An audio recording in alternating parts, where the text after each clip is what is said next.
Let's experiment with PHP if-else structures to display different output depending on the current time. Later in this chapter we'll apply the same techniques to the Hansel and Petal website, but this exercise concentrates on the code and control structures used.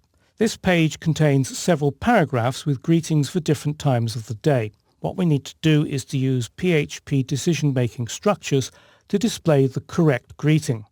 We also want to display the current day and the time in the 24-hour clock. Now, PHP has an extremely useful function called date that gets the current date and time from the web server, and you can use it to generate different outputs, such as the day of the week or the hour, by passing it a format string as an argument.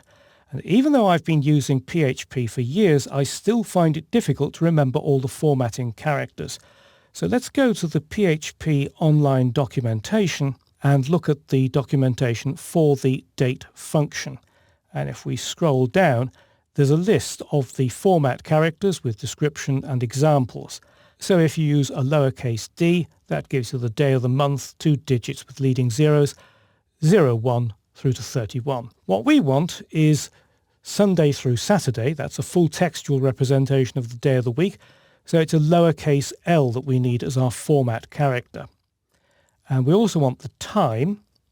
And if we look down here, uppercase H is the 24-hour format of an hour with leading zeros, and lowercase I is minutes with leading zeros. So let's get back to work with our new knowledge. Need to put a PHP block above the doc type. And we're going to create 3 variables to store those details. So the first one will be day, and it's date, and the format string, it's a string so it must be in quotes, is lowercase l.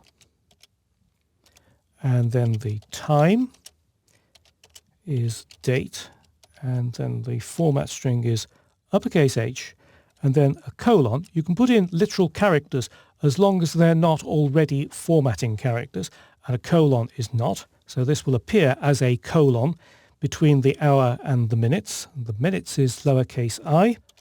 Close that string. And then finally we want to have the hour. And we'll do date. And the format string is uppercase H. There we are. We've got those variables ready. We can now display them in the page. So scroll down, and in this paragraph here, we'll add a PHP block. Echo day. And for the time, another PHP block. So let's save that page and test it in a browser. And the address will be localhost /exercises /chapter 03 03_02/ and then the name of the file, which was date_parts.php.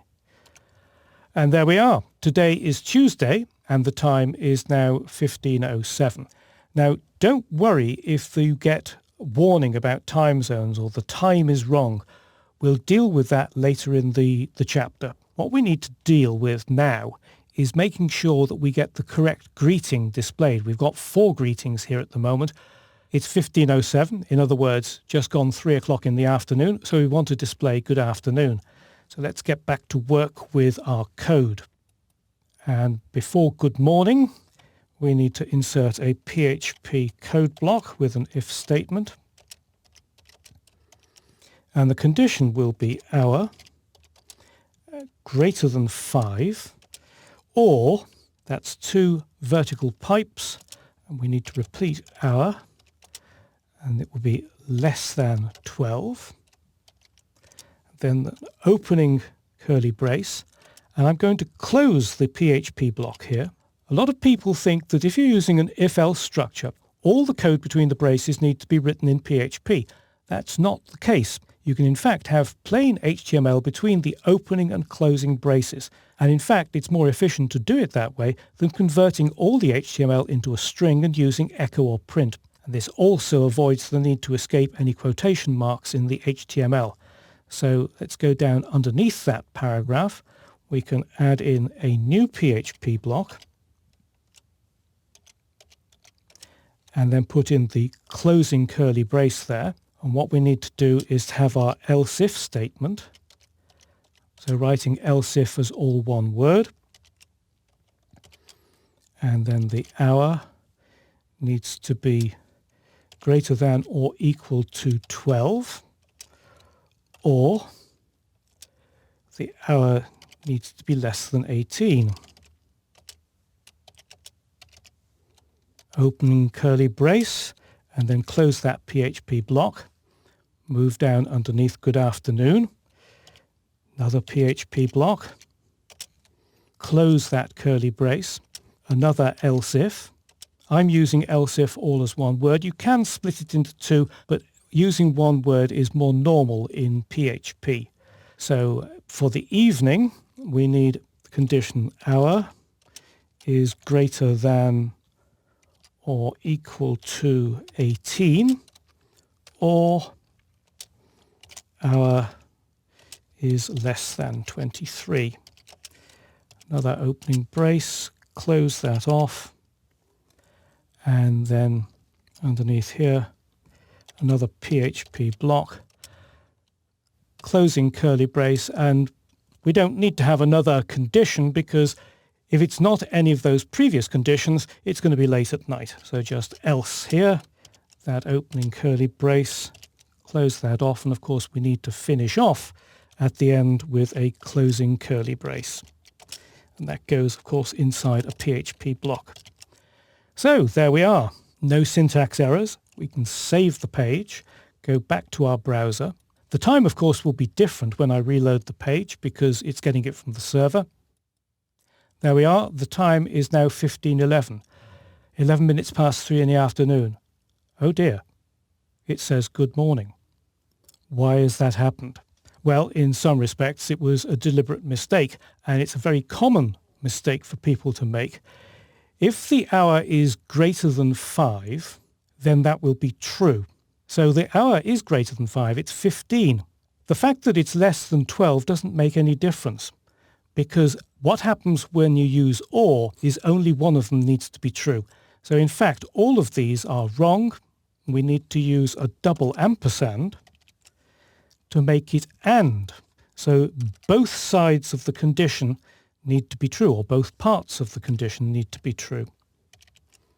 There we are, we've changed all those. Save the page again, go back to our browser. Time's now 15:12. Good afternoon. Success. So this has been only a simple example of using if-else to control output in PHP, but it's demonstrated several important points. First of all, we got several different date parts of the current date and time using the date function and formatting characters.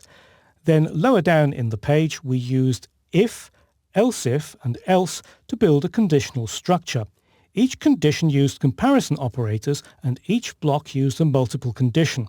The original script used or in each conditional block, but that resulted in the first condition never failing. And it wasn't until we changed it to and that both parts of the condition were checked. Choosing between and or isn't always as simple as it first seems. And the final important point is that the code between the curly braces of an if-else structure doesn't necessarily have to be PHP. You can also have just HTML or a mixture of HTML and PHP.